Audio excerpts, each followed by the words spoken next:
That is correct in as far as the statement of Attorney Camora is concerned. But you've heard us. We will be waiting for the submission of the official copy of both the decision denying the appeal and the notices of disallowance. We haven't received official copy of these documents.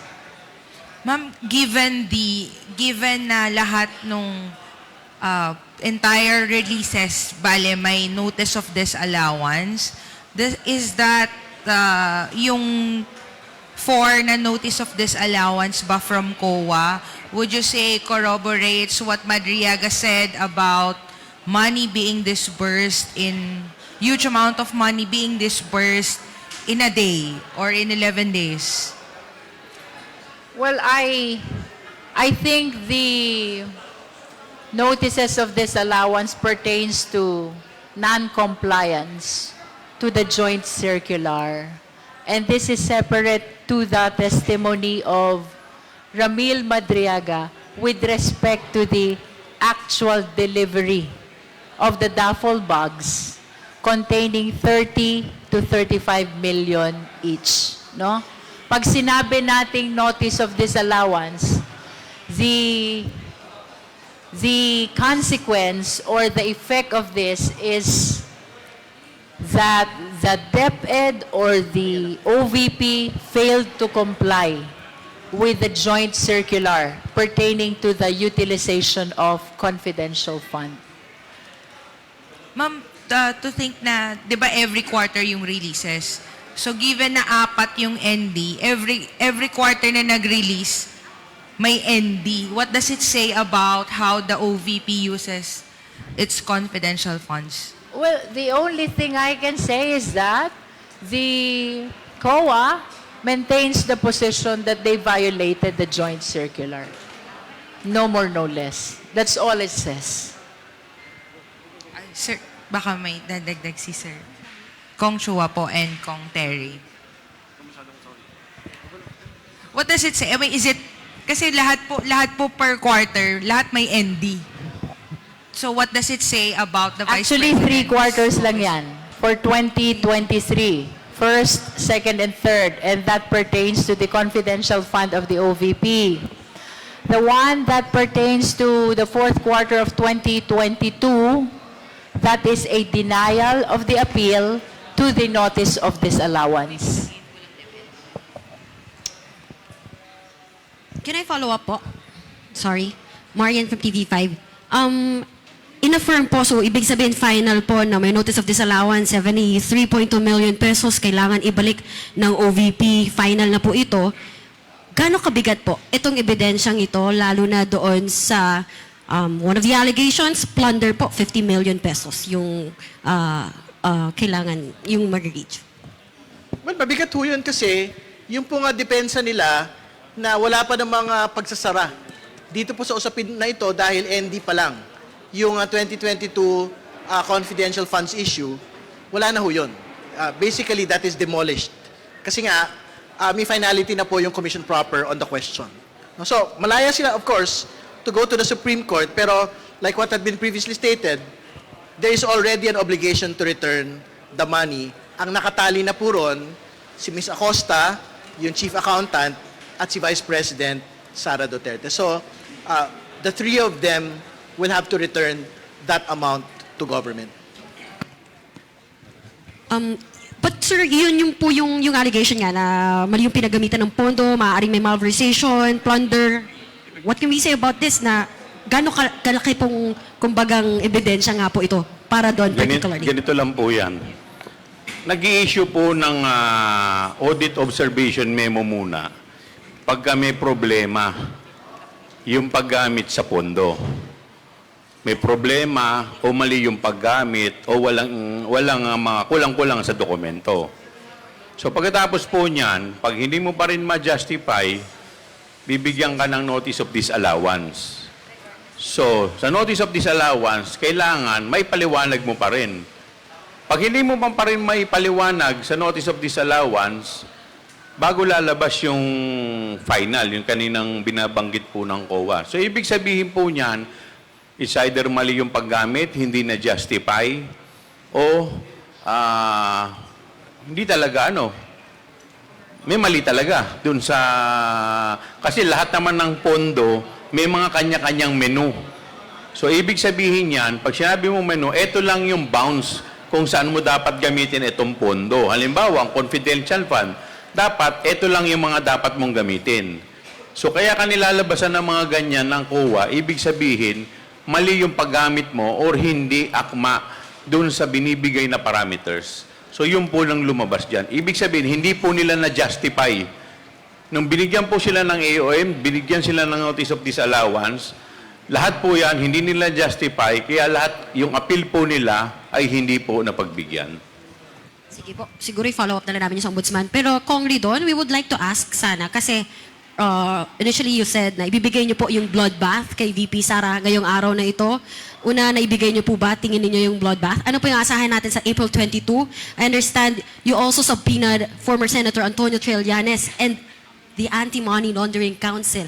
Gaano kalaki po ba yung pagdinig sa susunod pong next week, April 22? Well, tingin ko, talaga pong binitbit ho ng pagdinig po na ito, yung laban, ngayong araw na ito, dahil marami pong mga nailahad sa bayan ngayong pong araw na ito. No? So, yung pong testimonya ni Mr. Madriaga, so iba't iba ho yung facets, nung kanya pong testimonya, but specific to the impeachment, yung sinasabi niya yung delivery of duffel bags, mula po sa confidential funds sa pamamagitan po ng mga delivery sa iba't ibang mga lokasyon. Pangalawa, yung pong NBI, anong sabi ho nila? Ang kanilang pagtingin, iilan lang po yung mga taong pumirma dito po sa mga pangalan sa confidential funds po na ito, katulad ni Milky Sequoia, Mary Grace Piatos, at iba pa. Pangatlo, yung pong PSA.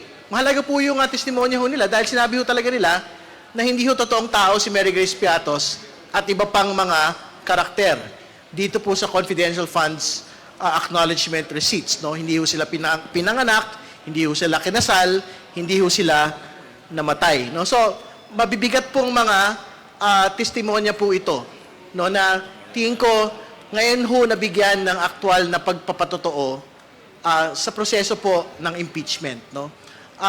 Nabanggit na ko kanina, yung pong susunod pong pagdinig.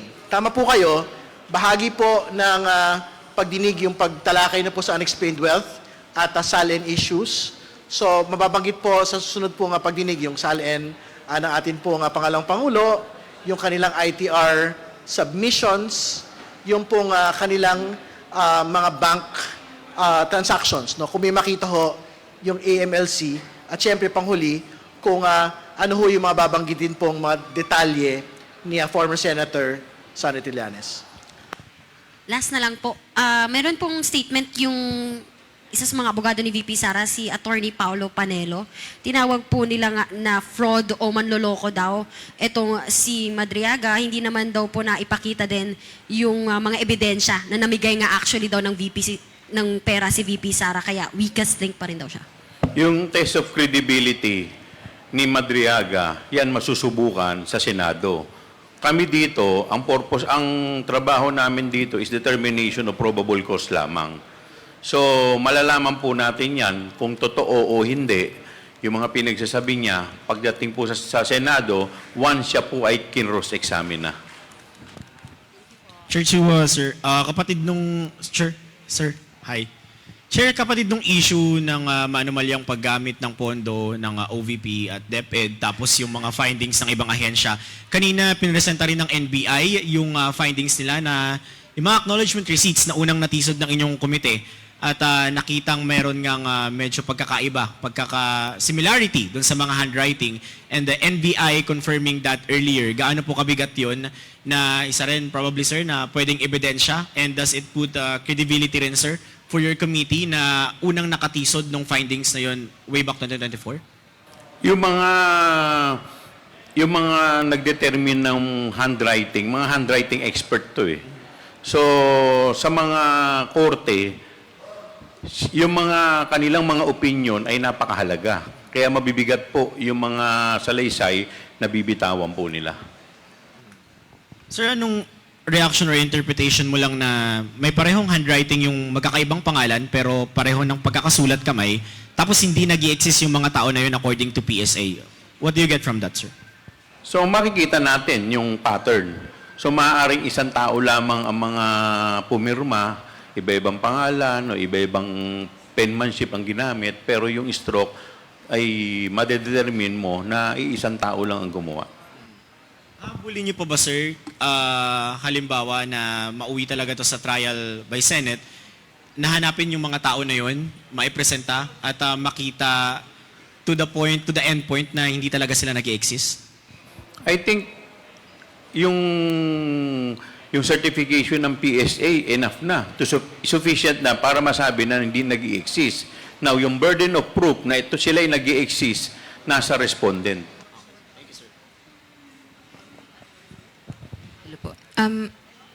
Today po ba masasabi natin na natapos na po natin exhaustively yun pong clarificatory questions on alleged misuse of confidential funds?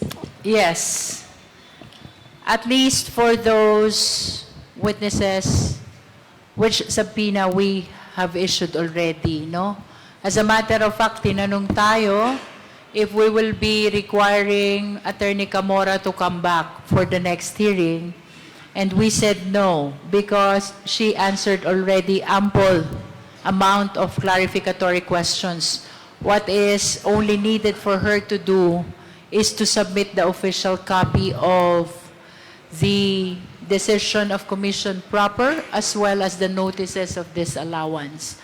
We intend to focus for the next hearing on the allegations of unexplained wealth, and that is why the Ombudsman, the SEC, and the BIR were not asked in our today's hearing. So these three agencies, along with Senator Trillanes, along with the AMLA, will be the one to be asked for purposes of clarificatory hearing this April 22, 2026. I asked po kasi, will there still be a possibility for Ramil Madriaga to be subpoenaed by the House Justice Committee? Because sa supplemental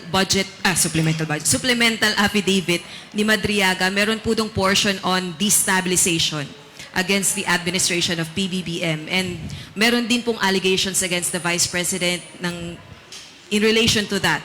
So, will there be a chance for him to face or to be subpoenaed again by the House Justice Committee? We will hear from the majority of the members if there's a need to call again Ramil Madriaga to our proceeding. No? Depende yon sa majority ng justice members. Because, again, let us be reminded, the standard that is being observed here is only the existence of probable cause. So, it will depend on the justice members really, whether there is need to ask Madriaga to appear again before the Justice Committee. Susugan ko lang po yung question ni Ate Lance po from Newswatch Plus. You've mentioned po na unexplained wealth and threats yung magiging focus ng next hearing. But in the scenario na the Vice President suddenly appears in the April 2022 hearing and she chooses to respond to the allegations concerning confidential funds, will that still be accommodated by the committee? We will receive the evidence which she will present, regardless of whether it pertains to the confidential fund, the allegations of unexplained wealth or threat, because the rule provides that at any stage of that proceeding, she is entitled to present her evidence.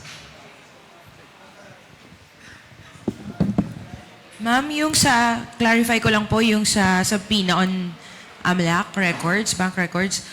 Initially po, Attorney Man Scarpio, the Vice President, and immediate family, yung gusto ni Congressman Jokno. Ano po yung wisdom? Bakit na-limit na lang po kay Attorney Mans and Vice President Sara? Well, syempre, we would want to be able to limit lang din po, no? Yung pong mga information na makukuha po natin from the AMLAC, no? Kasi syempre, ano ho yun talaga, very coercive yung power po nung inquiry. Na it's not bank records, it's just banking transactions. which we can get from the MLC, no? And syempre, yung relevancy ho talaga kailangan ma-establish, eh. No? So, ano yung relevancy nun?